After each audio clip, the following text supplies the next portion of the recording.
사랑하는 가족을 떠나보낸 슬픔이 채 가시기도 전에 유가족을 당혹스럽게 만드는 문제가 있다. 바로 상속세무조사다.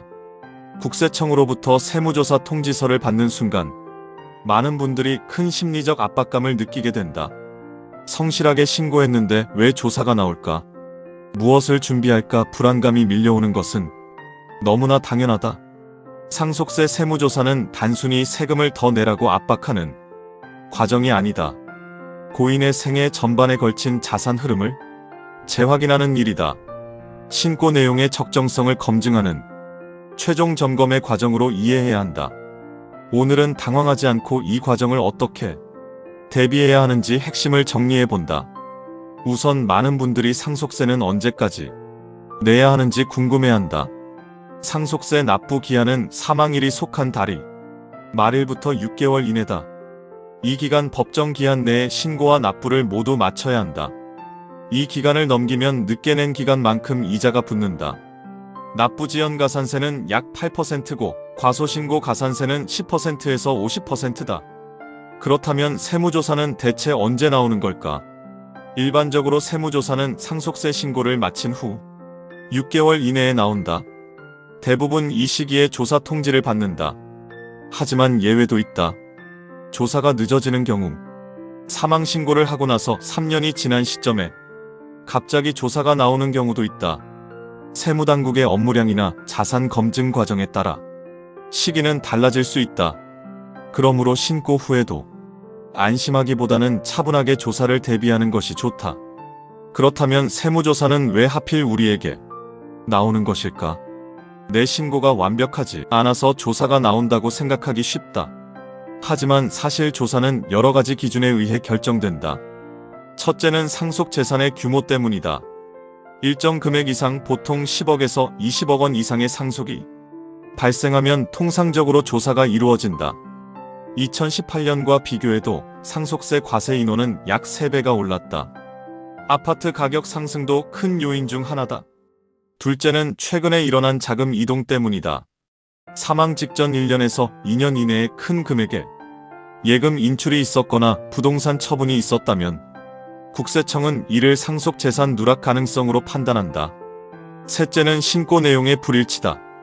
등기부등본상의 자산과 신고한 재산의 차이, 혹은 과소신고된 흔적이 발견될 경우 대상으로 선정된다.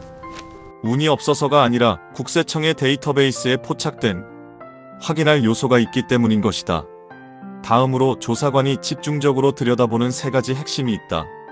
조사관들이 가장 꼼꼼하게 보는 것은 고인의 생전자금 흐름이라고 할 수 있다. 첫째는 사전 증여다. 10년 이내에 상속인에게 증여한 재산, 5년 이내에 상속인이 아닌 자에게 증여한 재산은 모두 합산된다. 이를 누락했는지 확인하는 것이 기본이다. 둘째는 현금성 자산의 출처 확인이다. 사망 전 고인의 계좌에서 거액이 인출되었는데 사용처가 불분명하다면 문제가 된다. 이는 추정상속 재산으로 간주되어 세금이 부과될 수 있다. 누구에게 주었는지, 어디에 썼는지에 대한 증빙이 반드시 필요하다. 셋째는 부채의 적정성 검증이다. 고인이 생전에 빌린 채무가 있다면 실제로 존재하는지 확인하게 된다. 자녀에게 빌린 돈이나 명확한 차용증이 없는 채무는 부인당하기 쉽다. 물론 계좌 거래 증빙은 필수다. 차용증만으로 성립하지 않는다. 조사 통지를 받았다면 지금부터는 방어가 아니라 입증의 시간이다. 첫째로 과거 10년치 금융거래 내역을 확보해야 한다. 조사관은 고인의 계좌뿐 아니라 가족들 전체 계좌를 들여다볼 수 있다. 유가족이 미처 기억하지 못하는 자금 이동이 있으므로 미리 타임라인을 그려 성격을 파악해야 한다. 둘째로 사용처 소명이 가장 큰 핵심이다. 돈이 나간 것 자체가 죄는 절대 아니다. 그 돈이 병원비나 생활비로 쓰였는지 혹은 타인에게 옮겨졌는지 증빙을 미리 정리해야 한다. 소명되지 않는 현금은 증여로 본다. 셋째로 전문가 조력을 받는 것이 좋다. 상속세는 세목 중에서도 가장 복잡하고 변수가 많은 편이다.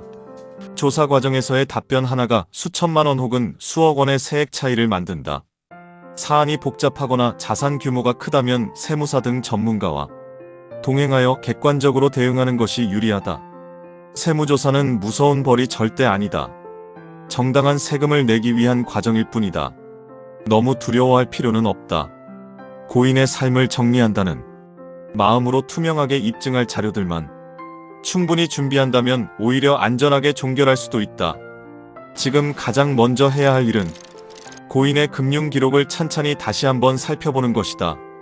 꼼꼼한 준비가 유가족의 평온을 지키는 가장 현명한 방법이다.